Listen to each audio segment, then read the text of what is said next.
Hello everyone, I am Brett, aka the Connecticut Gamer. Today I'd like to do a little bit different video because I'd like to go over some of my recent pickups that I've gotten. And so 3 of these are from online, and then I have 7, I believe 7, maybe 8. 8, so it's 8. That came from a store that I had gone to this past week with my friend Isaac. So I'd just like to show you guys them really quick. Obviously, some of them are cooler than others, and I will save what I think is the coolest for last. However, let's get right into it. So the first game I had gotten, I actually already have a copy of. And this is one of the games I got online. And I got this game because my cousin Owen had wanted it for his birthday. And I found one at a reasonable enough price, and so I bought it. And that is 007 Agent Under Fire for the Gamecube. Now, I already have a copy for the Gamecube, as I previously said. And I also used to have a copy for the original Xbox, but I have since given that to my friend Isaac because I prefer the controller for the Gamecube, and as far as I can tell, there aren't any major differences between them, at least the ones that I've noticed. And so I personally feel that I might as well just keep the one that I prefer the controls on, and that is definitely the GameCube version.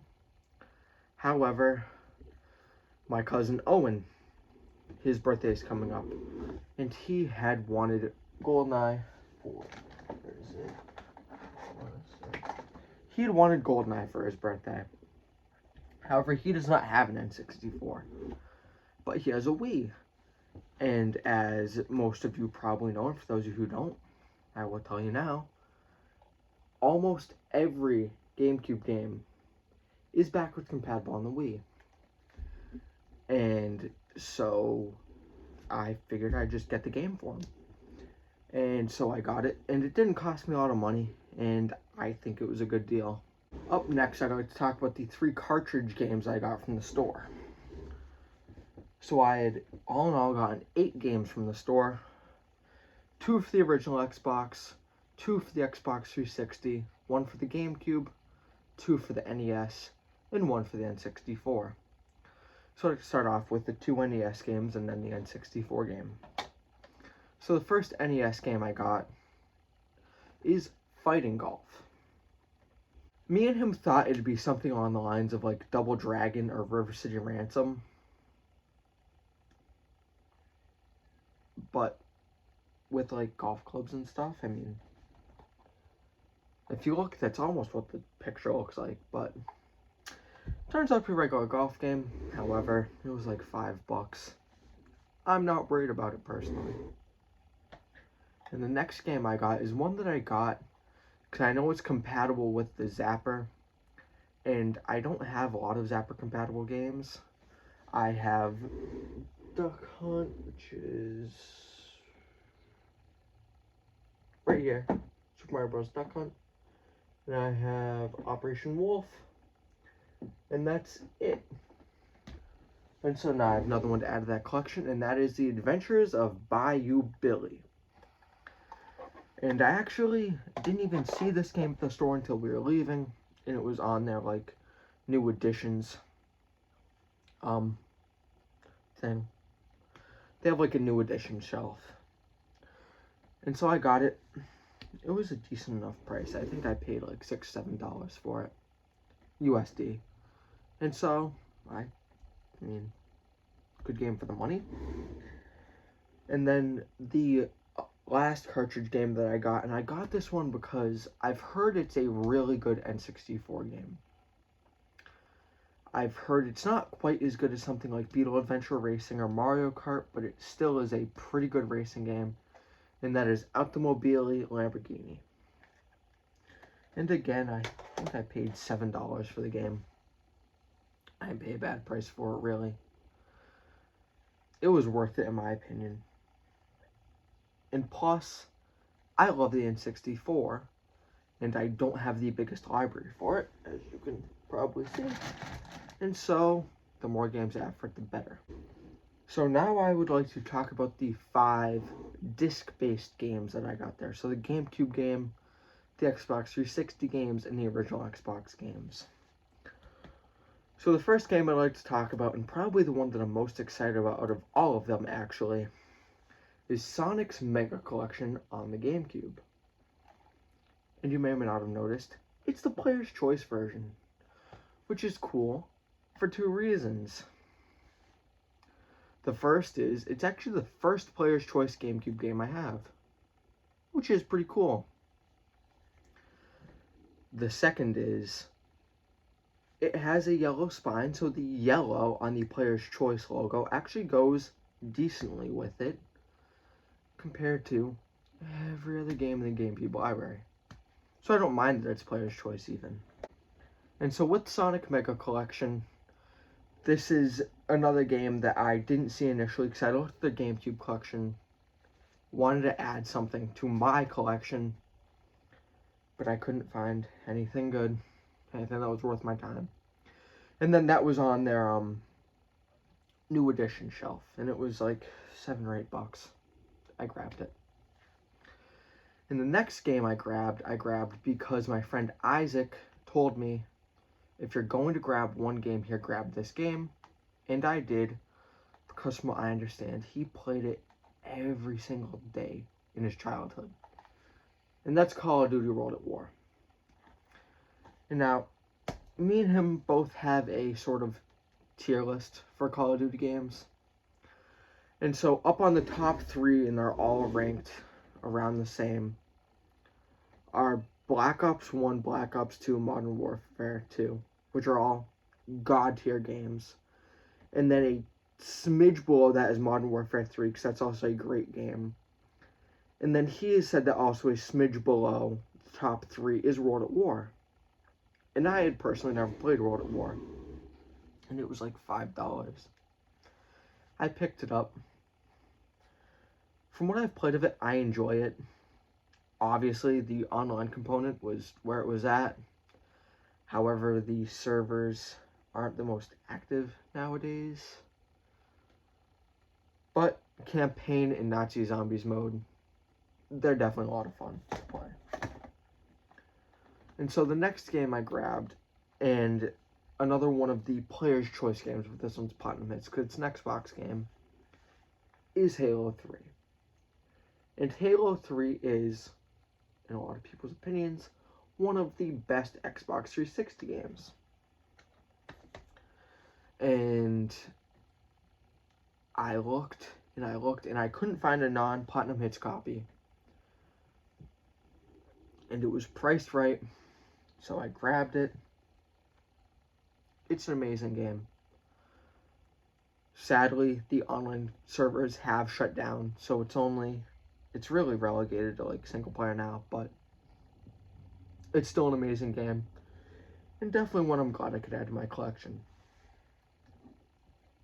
Now moving on to the 2 original Xbox games I grabbed. The first one I grabbed because I actually got this for free because of a special promotion they had going on. It's Crimson Skies. And now, everyone likes Crimson Skies, but more than liking it, a lot of people want Xbox and Microsoft to bring it back. Because it's one of the Microsoft IPs that got a game, and then it was never touched. Whereas nowadays, they do Halo, Gears of War, Forza, Halo, Gears of War, Forza, some game that everyone forgets, maybe something half decent, Halo, Gears of War, Forza. And I definitely think they should bring it back. It's a great game, has a great storyline. It's basically a flight sim game, kind of, but it's a lot of fun. I like it. I definitely enjoy it. And for the price I paid for it, which was nothing, it's a pretty good game. And so the other original Xbox game I got, and this game was also free because of the promotion they had going on, is Pac-Man World 2. And now, from what I understand, Pac-Man World 2 is the best of the three. And also, from what I understand, its price is worth more than I paid for it, which is nothing. So I picked it up. But it's considered by a lot of people to be the best of the three, which you normally don't see in trilogies, the second one being the best. And so that's a good game, in my opinion. I haven't played a lot of it. I've really just messed around in it, but it's definitely going to get a solid playthrough soon. So, now I'd like to talk about the two other games I ordered online. Well, one game and one accessory, really. So first, let's talk about the game. And that is Legend of Zelda: Link to the Past. Now you might be wondering, isn't that the Japanese version? Yes, it is. And I picked up the Japanese version for two reasons. The first is I'm currently studying Japanese to learn Japanese more. And the more Japanese text-heavy games I have, I'm looking at you, Wind Waker, the better off I'm going to be, obviously. And also, I got this game completely in box for $30. And you are not going to see that with any North American or PAL copy of the game. That I don't know why. However, in general, Japanese games tend to be cheaper. And Japanese boxed games tend to be a lot cheaper than the North American or PAL counterparts. So now the final thing I would like to talk about. And I actually got this for $15.22 before shipping. And shipping was outrageous, I will admit. I'm never going to buy from the site I bought these from again because of the shipping costs associated with it. However, I think that considering what I got and the price I paid for it, that this time I made out ahead of the game, because I got a complete in-box Super Scope for $15.22, which I also got this game on the same website. So after you factor in both of them and the shipping costs for both of them, I got $200 worth of game for about $120, which isn't bad. It's not great. It definitely could be better, but it's not bad. And it's complete in box. And it's a Super Scope. And it's actually funny because I totally blanked on this. However, once I got the Super Scope, I realized something. As most of you know, I have a complete in-box Super Nintendo. Now, the back of this advertises 11 games. So, Super Mario World and then 10 others. So now, the right side of the box advertises for the SNES mouse. However, the left side of the box advertises the Super Scope. And so I thought that was pretty cool, how the box ad for the Super Nintendo advertises for something I just got for the Super Famicom, which I personally find pretty interesting. And so that is going to wrap it up for the video on my recent additions to my collection. I hope you guys enjoyed the video. And if you enjoyed the video, please make sure to like, comment, and subscribe, as it helps out quite a bit in the YouTube algorithms. And with all that being said, see you guys in the next one.